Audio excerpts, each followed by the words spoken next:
భయాలు చాలా రకాలుగా ఉంటాయి. మనలో కొంతమంది స్టేజ్ ఎక్కాలంటే భయపడతారు. వాళ్ళకి ఎంతో టాలెంట్ ఉంటుంది కానీ స్టేజ్ ఎక్కి పాట పాడటానికో స్పీచ్ ఇవ్వడానికో భయపడుతూ ఉంటారు. ఇంకొంతమంది ఒంటరిగా ఉండాలంటే భయపడుతూ ఉంటారు.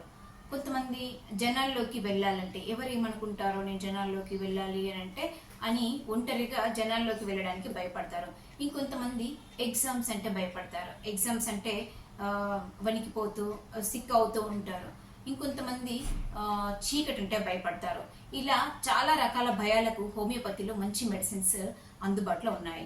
మనకు ఈ స్టేజ్ ఫియర్ ఇలాంటి వాటికి ఎగ్జామినేషన్ టెన్షన్స్ వీటికి జెల్సిమియా ఉండాలంటే భయపడే వాళ్ళకు స్ట్రమోనియం అండ్ ఇంకా కొంతమందికి డిసీజ్ అంటే భయం. ఇంకొంతమంది అంటే ఏదైనా వాళ్ళు రోగాలు వచ్చినప్పుడు వాళ్ళు చనిపోతానేమోనని భయపడుతుంటారు. అలాంటి వాళ్ళకు అకోనైట్ ఇలా చాలా రకాల మెడిసిన్స్ హోమియోపతిలో అవైలబుల్ ఉన్నాయి. సో మీరు కూడా మీ భయాన్ని గుర్తించండి, భయాల నుంచి బయటపడండి, హోమియోపతి మెడిసిన్స్ వాడండి, హెల్దీగా ఉండండి. ఇలాంటి మరిన్ని చిట్కాల కోసం నన్ను ఫాలో అవ్వండి.